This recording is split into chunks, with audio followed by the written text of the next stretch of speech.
It's time for Pure Performance.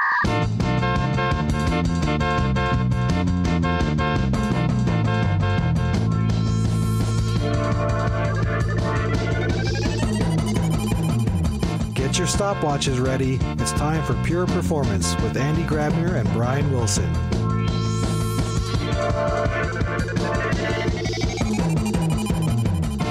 Hello, everybody, and welcome back to yet another episode. It's always another episode of Pure Performance.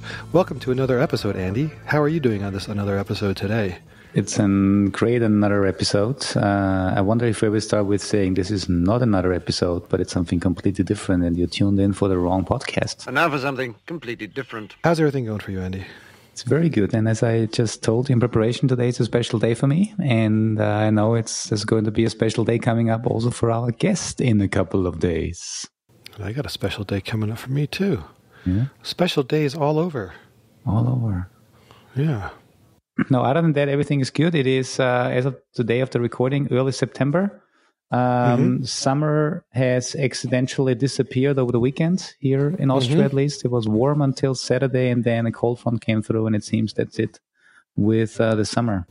Fall is here. Kaput. It's kaput. Yeah, exactly. Yeah, we actually had a bit of a cold. We're getting cold nights now, and then here in Denver, and I looked at the weather forecast, and we're going to have a day in the 50s next week. Well, that's Fahrenheit. I don't know what that is to Celsius, because, you know, I'm a pig-headed American who can't be bothered to learn. Don't you have your system. days in your 50s every day? I'm not that old. Come on. Come on. Anyway, we have a guest. A lovely guest, actually, and I'm very happy to introduce her, even though I will keep it short because I'm pretty sure she can do it much better than I. Kayan Hales. I guess I jinxed it earlier because I'm definitely screwing up pronouncing her name. But Andy. I know, that's what it is. It's phenomenal having her on the podcast because I remember meeting her a couple of years ago when she was I think a guardian on site with one of our clients on the northeast, and sat down, explained the Dynatrace product, or helped, hopefully, explain the Dynatrace product and then helping the customer. And it was very clear to see that while she was still, I think, early in the job, it was amazing how she kind of, took the technical ideas that the product realized and then pushing it over and helping our customers implement it. And now seeing her in a management role within Dynatrace, for the Dynatrace ONE Premium team, which I think is really exciting. But now I am stopping talking about her because I'm sure she can do this even better. Hi, how are you? And maybe you want to quickly introduce yourself to the audience. Thanks, Andy. And I'll just say you almost got my name right, but you tried. So I applaud the effort. But for the audience here, my name is Kayan Hales, as Andy mentioned. I did work as a guardian at one of our accounts there in the Northeast, as he mentioned, and that actually was my first account and probably the toughest account and the best account. So yes, I am in management currently, and I do help the technical folks who report to me with their customers doing similar jobs where we're helping customers out, trying to get them to use the best monitoring practices. And it's also cool. I'm just looking at your LinkedIn profile. You started through the PDP program at Dynatrace back in 2014. I did. PDP 319, which was the best class, no matter what anyone else says. Yes, I did start through the PDP program. What's PDP? You got to remember, this is all inside jargon. I don't even know what that is. Right, yeah. So PDP is the professional development program where they bring you in young and fresh and wide-eyed college grads, bring you in, train you in the technology that we use at Dynatrace and also in the technology that we support. And then they let you loose, send you out to the customers and to enable them to use the product successfully. So I didn't even know we had that. That's awesome. Yeah. And I think the cool thing, that's also the reason why, one of the reasons why we wanted to bring you on the call is because you have seen firsthand on site with, as you mentioned, one of the toughest accounts we had back then, and kind of really seeing what problems people actually want to solve in the performance space. Right. So today's talk is not about Dynatrace. It's not about the different teams that we have to help our customers. Well, obviously, we want to make sure that everybody understands that we have a PDP program to educate our folks, and we have a Guardian program where we send people on site. And now you're part of Dynatrace ONE, so we can talk a little bit about it. But it's really interesting to see and hear from people like you what are the real challenges that large organizations really have when they are reaching out to monitoring vendors like Dynatrace to say, hey, we need help. Because in the last couple of months, Brian and I specifically focused on cloud native. Everybody's talking about Kubernetes. It's the cool new thing. And I'm pretty sure we see this a lot, and this is where monitoring helps. But I know there's much more out there. And this is the reason why we really wanted to get you on the call and get like a little overview of what else is happening out there. What are people trying to solve? What challenges do they have as it comes to performance engineering, monitoring, alerting, and all these things that are relevant for us? So, yeah. And the question is, definitely. Yeah. Go ahead. Yeah, the question is, are you up for the challenge? Can we ask you a lot of questions? Yes, absolutely. I'm up for the challenge. Okay. So the first question that I have for you, or the first kind of area, and I know we talked about this in preparation, is that it seems now we talk a lot about the cloud, yet a lot of people are not in the cloud yet. I think that we see a lot of organizations that are trying to move into the cloud. Cloud migration is a big topic. Now, can you fill us a little bit in on what you see out there, especially as people are moving into this new world, and what you see there where people are, getting challenged, or what problems they want to solve? All right, definitely. Yes, I've definitely seen customers make that effort. Some customers quicker than others. Mm-hmm. We've seen some customers where they're more interested in the next shiny object. It's like, oh, yes, we have AWS. Let's just go straight there. Or, okay, now Azure has this new feature. Let's just go there. So they're kind of all over the place in a sense. And then we have other customers, or this other camp of customers, where everything's very rigid, where it's like, no, we can't change our app. No, we don't want to make any changes. Yes, we know the cloud is this great big thing, but we don't want to do it because we don't want to mess up our apps. And what I found is the customers that are more rigid, it's because they don't understand their application. So they do look to us to help them figure out what exactly is their app doing. And then the ones that are more attracted to that shiny object, it's just exactly as it is. It's like this new feature is promising to help them to do this thing. And so they just want to try it out. But we do have a customer that we worked with recently that did a mass migration to AWS. And this customer is such a great example because they actually had a whole strategy behind the migration. So they had Dynatrace installed before that, but they had their own strategy in-house, right? A strategy that they worked out internally. So they talked about, cloud governance, how can they optimize the network, how can they leverage the support that AWS is providing for them, and make sure that they work directly with AWS in order to do that migration, so that when they bring in monitoring tools, we just serve to kind of bridge the gap between what's in the legacy environment and what's in the cloud.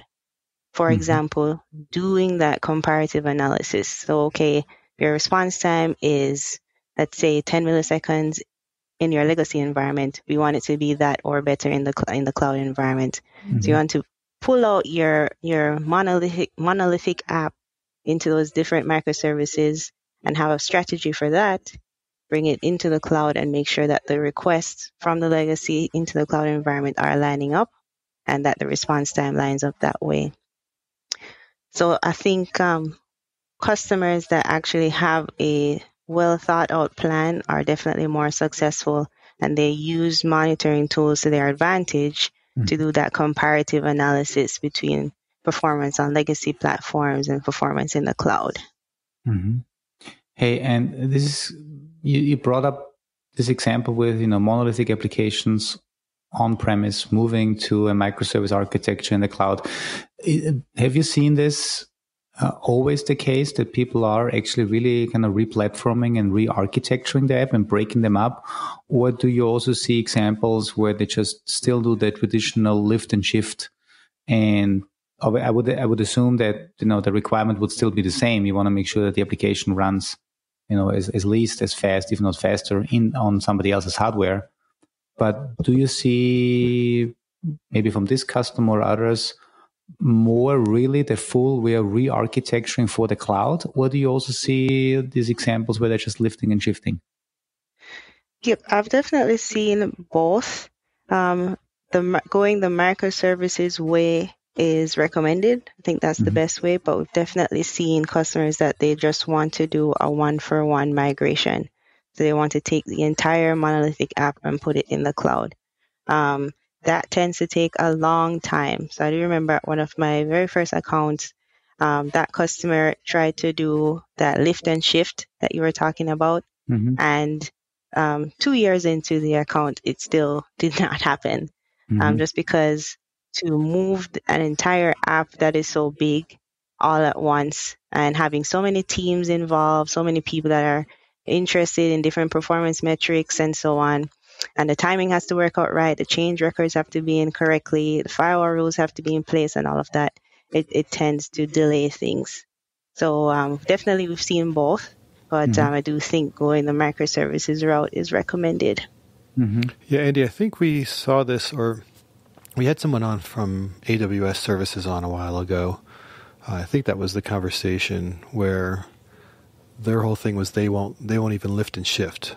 Right, their whole thing was like, our services are here to help you move to the cloud, but convert over to anything else but lifting and shifting your monolith. Does that ring a bell, Andy? I kind of remember that conversation. It does, yeah. Same point came out, like Kayan, you said, it's 2 years and it's still not quite working. And in 2 years, you could have had some or all of that converted over to something possibly more efficient, only leaving the monoliths for things that made sense, but everything else you could have done maybe more efficiently, maybe more cost effective. 2 years is pretty good length of time, and to still be struggling with a shift after 2 years to just, I can see why people recommend against it, because it just seems like you just lost 2 years, Right. And the thing is, you can still have a functional app being hybrid. You can still have portions of the app in legacy, portions in the cloud, and still be hybrid. You just have to break up the application into the logical functions, and that creates the microservices, and put those in the cloud, or make that gradual change from legacy into the cloud using microservices. And a lot of customers will actually see better performance in the cloud. Just because those apps are broken up and you're able to function, or I should say focus on that specific part of the app that may not be working.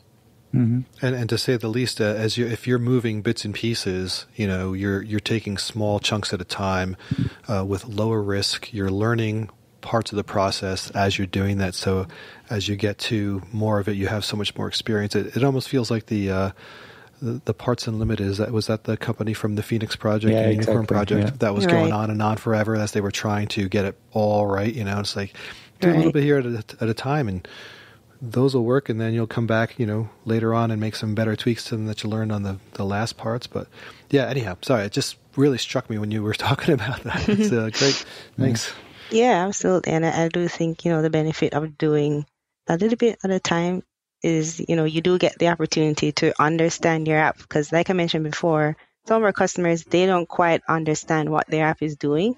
So when you break it up into those functional bits and pieces, they actually get a good understanding of what their app is doing, and say, oh, this part of the app does this, and this part of the app is for user experience, and so on. So I do think there's that benefit there.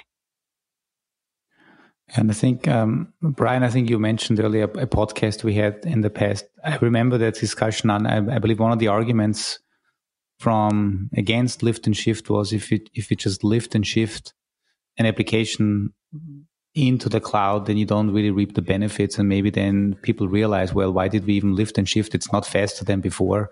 Well, how should it be faster, right? It's just running on a different hardware stack. And I think that was also the argument of people want to have a good experience with moving to the cloud. But in order to reap the benefits of the cloud and having a good experience is that you are actually adopting to these new architectures, leveraging the elasticity of the cloud, leveraging cloud services for things that you may have built and operated in-house earlier, like a database, right? I think that was also one of the reasons why they definitely favor re-architecture and re-platforming apps as they move to the cloud. One question, though, you said you compare before and after. Were you working then closely with performance engineering teams, load testing teams that were actually able to simulate and put load on these systems, or did like simultaneously? That means you still had the old system and you had the new system in place, and you were comparing, and then you gave the go when you were confident that the new system is faster, or was it done more like you had data from the old system, you moved over to the new system, and then started comparing on production traffic and then kind of making final tweaks to the new cloud-based system?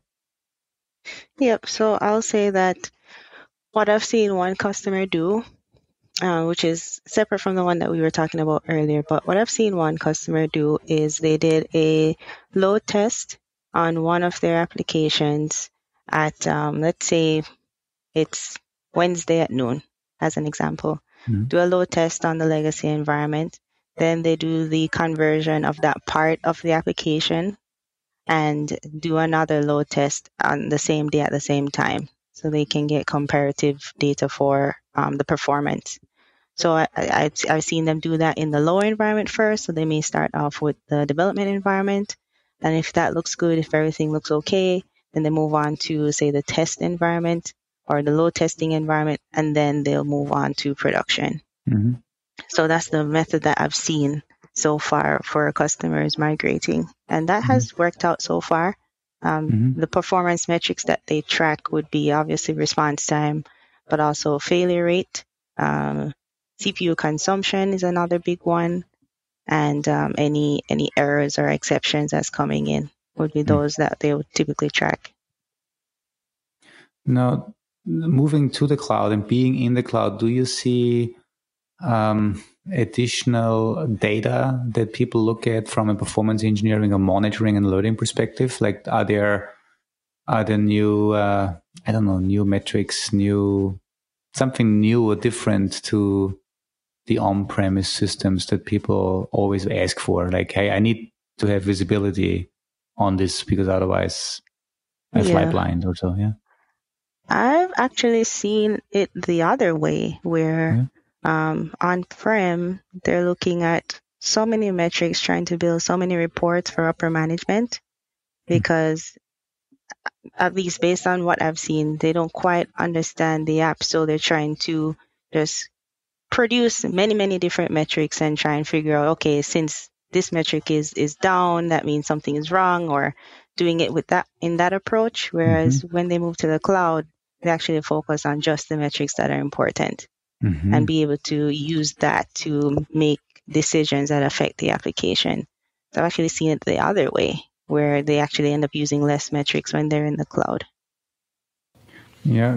You know, Andy, I was just thinking with that whole, or in K too, sorry, but this whole idea of moving to the cloud and changing the metrics kind of falls into the SRE pattern, where if you think about at least the Google defined SLIs and SLOs, the idea is you're not looking at things like CPU, you're not looking at things like exceptions, you're looking at uptime, response time for the end user, you're looking at what the final product is looking like to determine then if you need to take action and look at stuff in the back end. And I think the cloud, moving to these scalable architectures allows you to do that easier, because if you're on-prem in your own data center, you have limited resources. You have to, maybe rack a new server, try to fine-tune your VMs to get something out if an emergency happens. Whereas while we know we don't recommend throwing hardware at the issue in the cloud even, at least you have that scalability and you don't, it's not so as much of a scarce resource where you're looking for every little metric and every little number to indicate, oh my gosh, something might fall over and what are we going to do? Because you have a lot more options. Obviously, the best option is then to go ahead and fix what's causing the problem. But you have, I'd say, the luxury maybe of focusing more on the end user and less on a CPU number, which makes things, in my opinion, at least gives you more of a customer-based focus. Yeah. I would have thought I would have explained it from a different perspective. Because Kayan, you said that typically people on the on-premise side don't really know what these apps are doing. So probably they've been around for a long, long time, and maybe performance wasn't that important back then, right? And nobody really thought about what's actually important. So in order to get some type of visibility, then, well, let's get everything we can, every single metric, and then we figure out which metric might tell us something, but still we collect everything because we don't know better, and it was never a requirement to actually define what's important.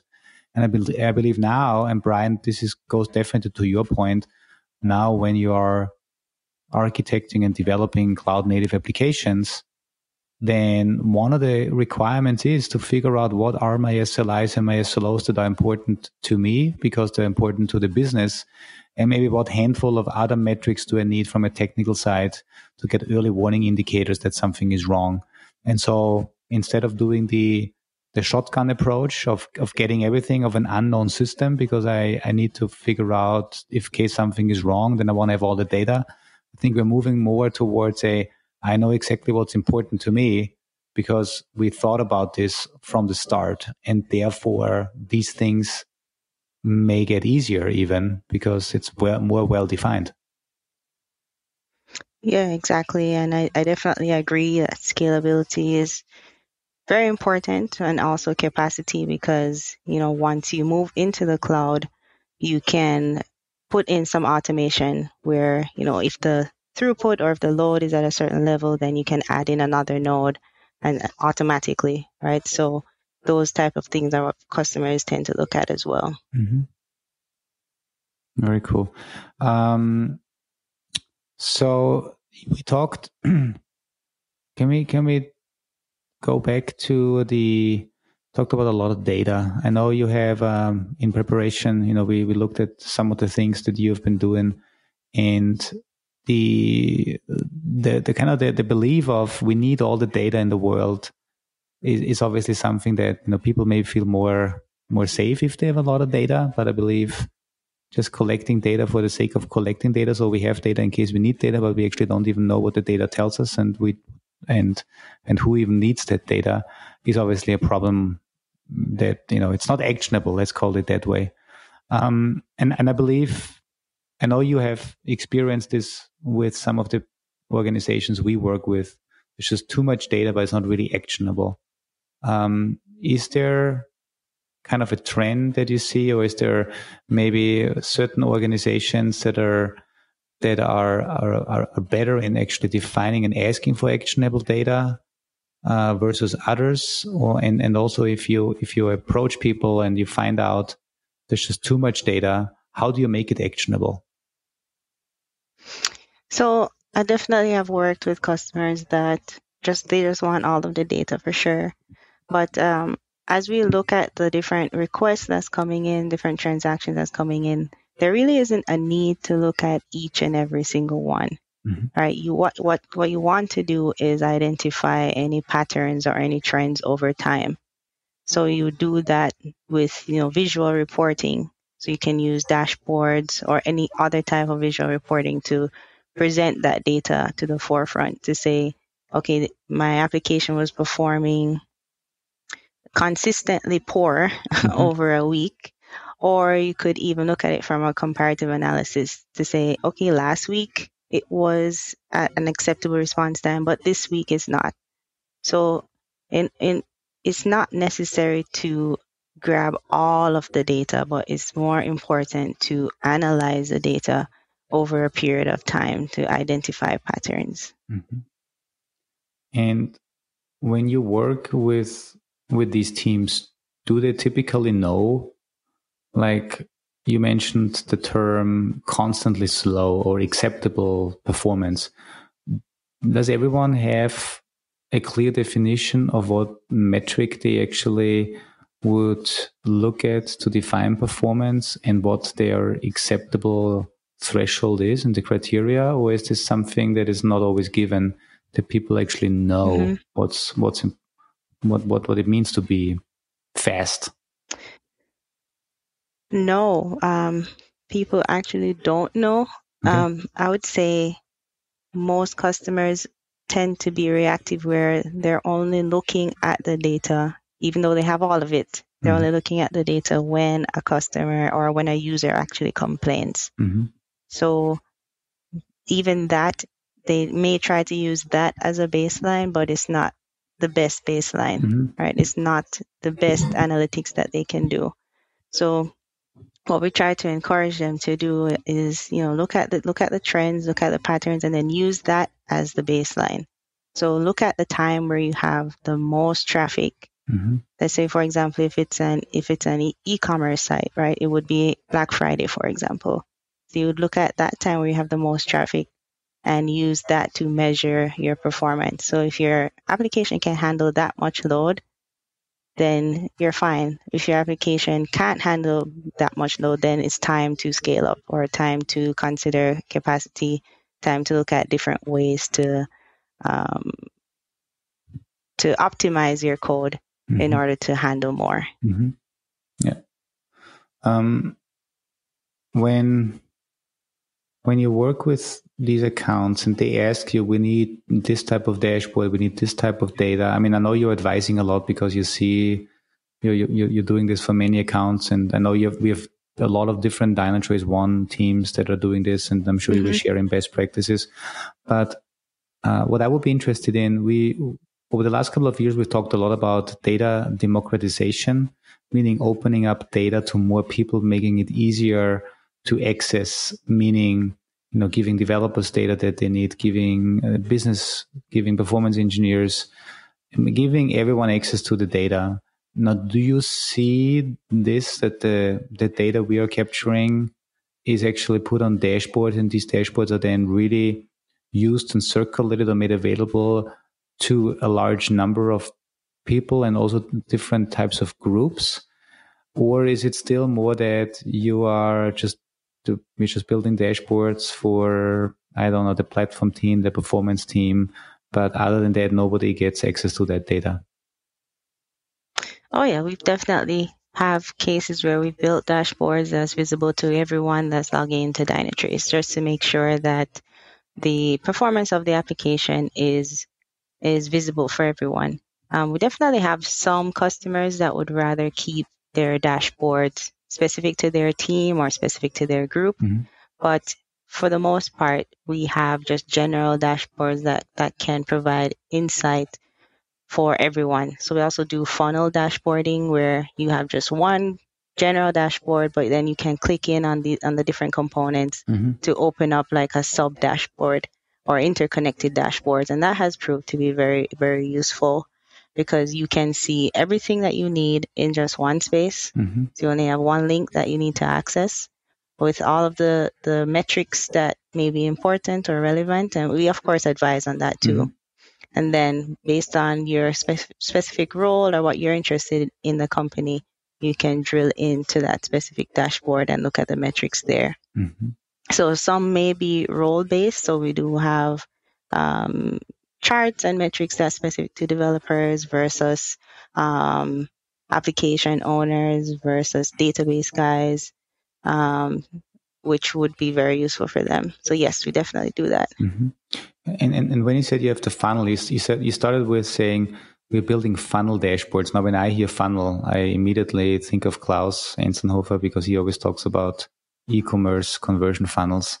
In your case, I assume you talk about a funnel more like as a journey from, I have a high-level overview, and then I can either go into component A, B, C, or maybe I'm a developer and therefore I'm interested in this. Is this what you mean with funnel? Or maybe I just didn't get this right. What do you mean with funnel? Yep, that is exactly that. So we have overview, high-level dashboard maybe is focused on a group of applications that's tied to a specific business unit. So they would go in and they would see the different, maybe one chart per application. And then for a specific app, they can drill in and maybe look at infrastructure metrics or application metrics or performance metrics overall. And then based on what you're interested, you can drill in to infrastructure metrics. Let's say you're specifically an OS guy, you would drill into infrastructure metrics. If you're on a low test team, you want to look at performance metrics. If you are focused on user experience, you'd want to look at the application metrics. And even going further, like for example, if we pick application metrics, you can go even further into that to look at how different geographies are performing for your application, what requests are users clicking on the most, how do you know if a user actually reached the thank you page on your e-commerce site, right? Those are the things that would be more of interest to those folks. Very cool. So that means, we're advising, or you're advising on having an overview that basically aggregates data on an application level. So that means if you have a little tile for an application, it would be something like availability metric, overall performance. Basically, is it up or not? I would assume, right, or something like that. Or does it make revenue and things? Cool. And then drill down from there. Do we share these practices outside of the Dynatrace ONE kind of group and advising customers? Is there any? I don't know, I love my blogs, I love my YouTube videos. Is there anything where we share some best practices more publicly, or is this more just for Dynatrace ONE, for customers that are reaching out to Dynatrace ONE? I would say from our perspective, more so for customers reaching out to Dynatrace ONE, so whether they do live chat or Dynatrace ONE Premium, they would get the same best practices. Perfect. And of course, I know you have your blogs and so on. Yeah. No, but it's great that you answered it that way, because that's a call to every Dynatrace customer that is out there. Please either open up your chat in Dynatrace and then reach out to Dynatrace ONE team and say, I have just heard this blog post and I heard this podcast, and we should talk about some dashboards, best practices. That's good to hear. Perfect. Yep, absolutely. Yeah. Coming back to the cloud migration and the topic of re-architecturing for the cloud, as we did lift and shift, I want to touch upon a topic that, as I said earlier, Brian and I have been doing a lot of sessions or episodes on recently, the whole Kubernetes OpenShift, Cloud Foundry, the whole new container-based platforms. I do assume that we do see this a lot in our accounts, do we? Absolutely, yes. Definitely. We initially saw a lot of Docker, but lately we've been seeing a lot more Kubernetes in our environments with the customers that we work with. And do you see, is there a trend towards Kubernetes on-premise or running it in the cloud as a managed service? Is there a trend that you see of Kubernetes versus OpenShift or Cloud Foundry? Is there, kind of depending also on the type of organizations we work with, any kind of clear indicator? Or let's say if a customer knocks on the door and they are in healthcare, would you immediately assume or guess based on data we have from others that they are using probably OpenShift on-premise? Is there something like this we see out there? I would say for the customers that we've worked with so far, initially there was majority Docker and PCF, Pivotal Cloud Foundry. And then they would deploy using the Bash deployment or also Pivotal Web Services. But lately we have seen a shift from that into Kubernetes. Kubernetes either in any of the cloud platforms, more so than on-premise with our customers. Yeah.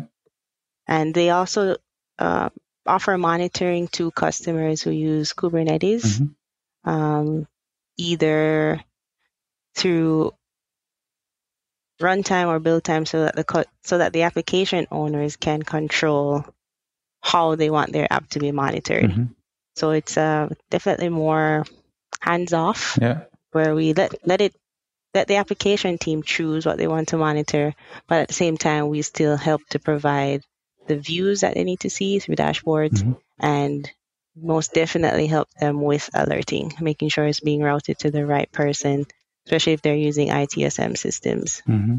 So that means, are you then advising the application teams to, I don't know if they want to have, I don't know, pod-based monitoring or service like code level monitoring, and they want to get the right dashboards, that they need to put some metadata on the containers, whether it's tags or environment variables that is then triggering or allowing the right dashboards to show the data. Is this also what you advise, like how they should build their containers or how they should tag it? Is this stuff that you do? Yes, absolutely. So we do suggest, certain naming conventions that they should use. Definitely need to add some metadata so that we can pull in the right information to populate the tags. And then the tags really drive everything. So the tags drive the management zones, which drive the alerting and the dashboarding. So yes, we definitely allow them to, or suggest to them what kind of metadata they should put on their pods. And I remember now a discussion we had last week. Or was it this week? I don't remember. About, we have Perform coming up in February, and we're doing hot days, hands-on training days. And I believe you suggested, let's do a hot day session on, I think you called it pre and post one agent deployment considerations, best practices around tagging and metadata, because I think this is a really important, and we all just learn about how important tagging is and what the best practices are in these very large dynamic microservice environments, correct? Oh, yes, absolutely. The first thing I tell a customer, as soon as they deploy the one agent, let's talk about tagging. That should be the first thing. Aside from adding in host groups, definitely, because tagging is really what's going to drive everything else. And it's really important to make sure that those are auto tags, because no one wants to spend hours creating manual tags. We want them to be auto tags, and we also want them to be relevant, right? We want to make sure tags are going to drive who needs to get alerted, who needs to see the views, what kind of views we need to create. We also suggest creating specific tags for blue-green deployments as well, so that there's no confusion about what's active and what's passive. So tagging is crucial, and there's best practices that we suggest for tagging your infrastructure versus tagging your application services versus tagging your application in terms of real user monitoring, because all of that does play a part in the alerting. The alerting piece is incredibly important, so it's very important to tag your applications appropriately. Kayan, it almost sounds like what you're saying is that monitoring shouldn't be an afterthought, but something that should be built in from the ground up, right? And I'm saying this kind of with a wry smile on my face, because this is the kind of stuff that we all understand, and that, besides hearing from you, we hear from a lot of people that this is something you don't just, we're going to buy a tool and toss it on. Even if you're using Prometheus, no matter what you're using, right, you have to plan these things properly to really get the benefit out of it. I mean, you're talking about tagging right now, right? All the cloud providers have tags, AWS tags, the Azure tags, the GCP tags. Tags are everywhere. Setting up for monitoring so that you could leverage these things is so critical. And I'm really glad you're bringing up this point, because it's just driving home the concept that, don't just, the old-fashioned style, this is going back years to when I was first starting, right, of get a monitoring tool, turn it on, you have 5 servers, you can handle everything. Nowadays you can't. There's no way to know what's what. So this has to be baked in early, has to become part of the best practices. It has to become part of the thought process before you even start moving, right? And do you find on engagements as you're planning those shifts into the cloud, whether it's a lift and shift or migrating to, Kubernetes or whatever it might be, are you all participating or finding people asking advice at the planning phases on how we're going to bake good monitoring into this at that point? Or does that still coming in a little bit later, but the successful ones are at least doing it before they go live? What's your experience with that? The successful ones definitely are the ones doing it before they go live, because we have had some customers where they go live with their application, they want to add monitoring afterwards, and then based on the results of the monitoring, they find that they need to re-architect their application all over again. So you do save a lot of time when you bake in monitoring from the very beginning, right? As when you're setting up your app, you're thinking about, okay, how is this application name even going to show up in the tool? How should I name it appropriately? And how should I label my entities appropriately so that it shows up the way you want it in the tool, so that you don't end up doing a lot of configuration after the fact. So naming conventions are really important. And just going back to tagging for a second, it's a case where everything needs to be tagged. So everything needs to have a label. Otherwise, it gets lost in the wind, right? Can you imagine you have 5 blank pieces of paper? Let's imagine that the blank pieces of paper are servers, and you have no idea what each server does because you didn't label it. And, humans, we forget. So it's very important that we label things appropriately so that we can come back and say, yes, this is what this does. So this is who it needs to go to. This is the person who's interested in this because of the label. And I would further suggest, too, that even if you're not moving to one of these complicated systems, let's say you still have more of a legacy or for whatever reasons a 3-tier or, that 5-server setup I was mentioning, it's still a good idea to do these labeling as just to start practicing for when and if you do these migrations. You'll have that sort of ingrained. And it's, if people can kind of keep track of a small system, but getting those practices and making it a habit early is a good thing, I think. Absolutely. Yes, I agree with that. So big lesson learned for everyone. It's about organizing the data, right? In the end, you can collect. Data collection is easy. There's so many tools out there that you can use, but it's about thinking, how do you organize the data? And the organization happens through metadata, through tags. And is there, Brian, you mentioned AWS tags and so on. Are there best practices from a metadata and tagging perspective of these platforms like AWS, Kubernetes, OpenShift, and so on, that have been kind of established as a standard?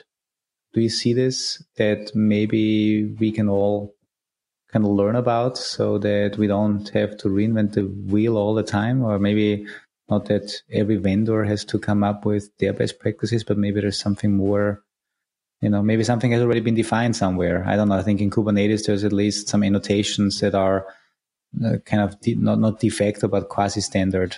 But is there anything more that you see, any type of standards that are evolving around this? So definitely, I would say bringing in the tags that's already available in those platforms. So with Dynatrace, we can definitely do that, as well as making sure that you set your metadata or your properties, environment properties on the application itself, because all of that will be automatically imported, and then we can make use of the data that's already there, as opposed to having to go back and then reconfigure in the UI or in the Dynatrace UI or in the monitoring UI. It's best to just make sure that everything is configured on the app so that if there are any changes, that will automatically be imported. So that goes for metadata, for environment variables, properties, process properties, I should say, as well as any tagging that's done on the cloud platform itself. Very cool. Just a reminder for everyone that is listening, right? I mean, these are obviously a lot of best practices that we have. And I want to highlight again for folks that are interested in learning more about this and also want to do it hands-on. The Perform 2021 is coming up virtual, but we also have hands-on training days, and that's going to be a hot day session dedicated to all of these tagging management zones and all that stuff. So definitely a shout out to that session in case you're interested in. I would like to talk about one more thing, or actually kind of figure out if there is one more thing to talk about, but I believe there is. Now, we talked about cloud migration. We talked about Kubernetes and the new cloud native world and the platform world. We talked about a lot of data, making it actionable. But we talked a lot about kind of these new technologies. What else is out there? I mean, I'm pretty sure you see also other systems that may not come to mind these days if you Google observability, which is the kind of the hype word these days. Are there a lot of other systems that you see large enterprises especially asking for to get visibility in from a monitoring perspective? I would say Citrix is a big one that enterprises are asking for visibility into right now. But we do have monitoring for Citrix where we can do that through what we call an extension. But the benefit of monitoring Citrix is that we can provide a lot of metrics that will help to understand what exactly is going on with Citrix, what exactly you should be paying attention to. So, for example, we could look at database transactions, we can look at active sessions, we can look at app sessions, latency, and so on, specifically for Citrix. So that's definitely been a big ask from enterprises, and then we definitely have that capability. So Citrix, obviously, big technology for large enterprises. Is this mainly around? Again, I know Citrix, but mainly through Nestor, but we typically talk about other things with Nestor on the podcast and on webinars and on blogs. But in this case, Citrix is a lot about desktop virtualization, I would assume, right? So it's really about enabling the employees of an organization to really work efficiently with the virtualized applications and virtualized desktops, correct? That is correct. Yep. So we could do Citrix virtual apps or Citrix Zen app, Citrix Zen desktop, all of those options. Very cool. Andy, I hope we don't have to give Nestor another pair of shoes because you brought him up. It just comes to mind whenever the word Citrix comes up, obviously, right? It's just the way it is. Yeah. If you're listening, we love you, Nestor. I'm pretty sure he gets his next pair of sneakers anyway, because I'm pretty sure once we're all back to being on stage again at some point after COVID, he will be on stage again. And even I think speakers that do virtual engagements, I'm pretty sure we'll get sneakers too. Sneakers for speakers, that's the program. To kind of round this up, so it's interesting for me as a confirmation, right? It's not only the hot, cool new thing that is important, but it's also these technologies that we may sometimes forget because we always talk about Kubernetes. Citrix is one of those. I know do we see a lot of SAP out there? Because I know we have SAP support too. Yes, definitely we see SAP. Another big one that came to mind is F5 and IBM. IBM MQ is another big one. So definitely those technologies where it's probably not as popular as your typical Java or .NET. We definitely see those where big customers are asking for support for these technologies. Very cool. I'm pretty sure we could probably talk a lot about best practices and other things and other technologies.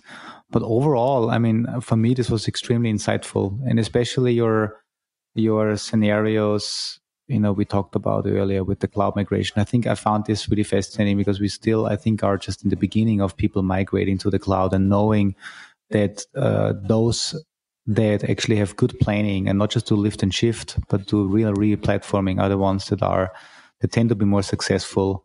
It's great to hear, and it's also great to hear that we have a strong Dynatrace ONE team that supports and consults our customers in how to use Dynatrace for pre, post, and also I think during the migration. That's awesome.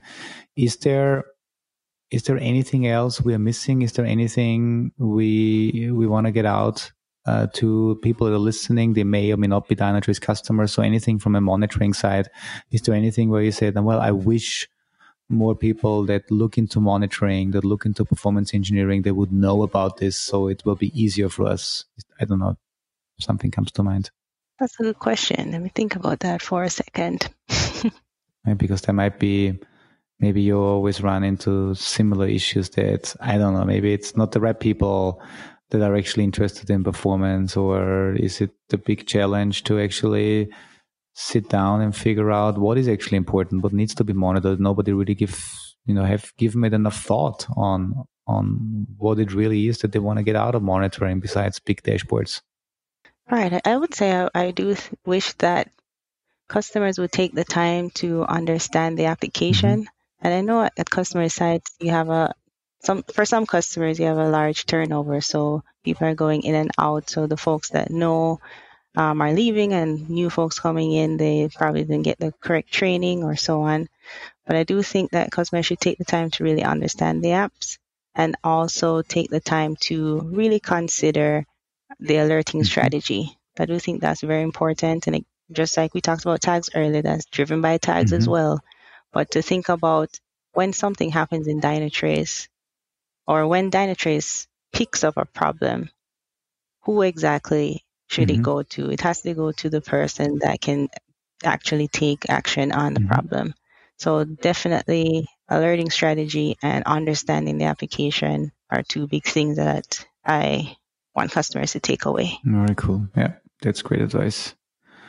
Brian, is there anything from your end? No, I got mine in during the show.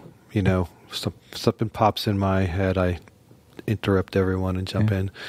But I think there's a lot of really cool and interesting things that were talked about today, and thank you, Kayan, for bringing them all up. And I really just, in the beginning, you had.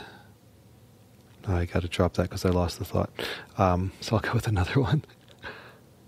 I really like, how it was very apparent by what you discussed, the importance of preparing and planning for your monitoring. You know, no matter what kind of monitoring you're doing, what tools you're using. Of course, we'd love you to use Dynatrace, but all of these tools, all the modern tooling, requires the tags, requires organization, requires planning. Do it now. How you're going to prepare or how you're going to monitor what, even as you're talking about how you're going to route it to the right team. So tags, all these things feed into that. So it's not something that should be thought of as an afterthought. You know, we're seeing more and more, and Andy and I, you and I have seen this for since all the years we've been working in performance, the rise of the importance of performance, from performance being an afterthought, from performance testing being that thing that those people do and they just hand us some numbers and they don't know what they're doing anyway, and to it becoming more and more and more centrally focused.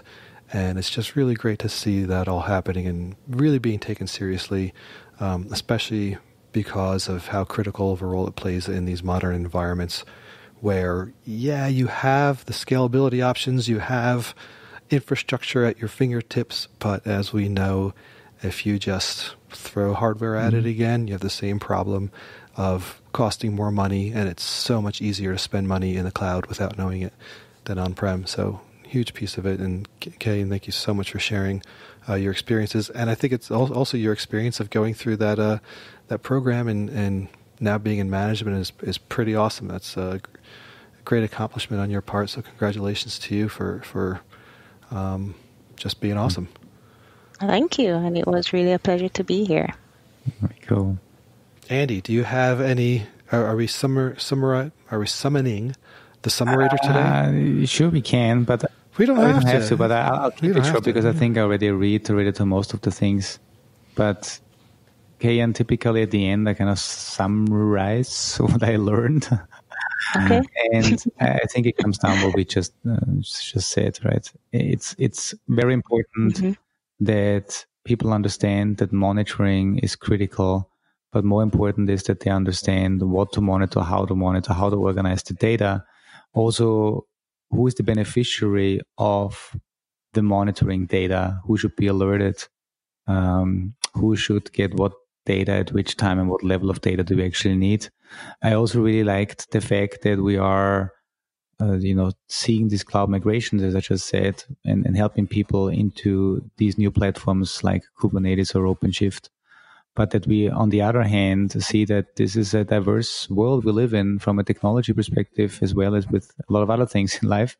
And that we still see a lot of customers that are monitoring their Citrix environments and that are monitoring their SAP, their F5s, their MQs, and so on. So it's really important that we think of monitoring holistically across the whole organization, because not today, not tomorrow, and not in 3 years will you just have microservices in Kubernetes. We will have a very diverse set of technology for a very long time. And all these pieces are very important. And so we need to figure out what are the important metrics so we can make the right decision in case something happens. And I think you did a great job in telling us that we, as an organization, have a great Dynatrace ONE team that supports our customers. We learn from them across the globe, across different verticals. And we have best practices and great teams that can apply these best practices to all the other customers. And thank you so much for doing this job. And hopefully, we'll have you back again with more stories in the near future. Thank you very much, Andy. Awesome. All right. Well, if anybody has any topics or anything they'd like for us to discuss, they can reach out to us at pure_DT. Kayan, do you do LinkedIn or anything that you want to get any followers you want to put out there? Yep. I am on LinkedIn at Kayan Hales. Kayan Hales? Yes. Hales, not Hayes, as Andy might spell it, right? You got it right. Hales. And I'll just do my own shameless self-plug. September 4th, my band, we have an EP coming out on streaming. It's a compilation of stuff that wasn't released between 2004 and 2008, the first of 3 EPs of unreleased material. So I'm excited about that.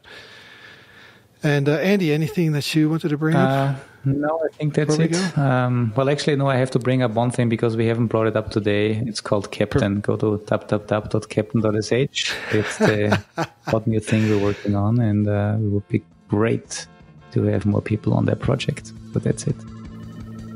Yep, and we have Perform is going to be virtual this year. So I think there's been I don't know if there's been any releases yet. I know there's some stuff internally going on with that so far, but keep a lookout for that, people. There'll be some news coming out if it hasn't already hit the streets yet on what's going on there. And I guess everyone, you might not be able to get your unicorn, but please remember to vote.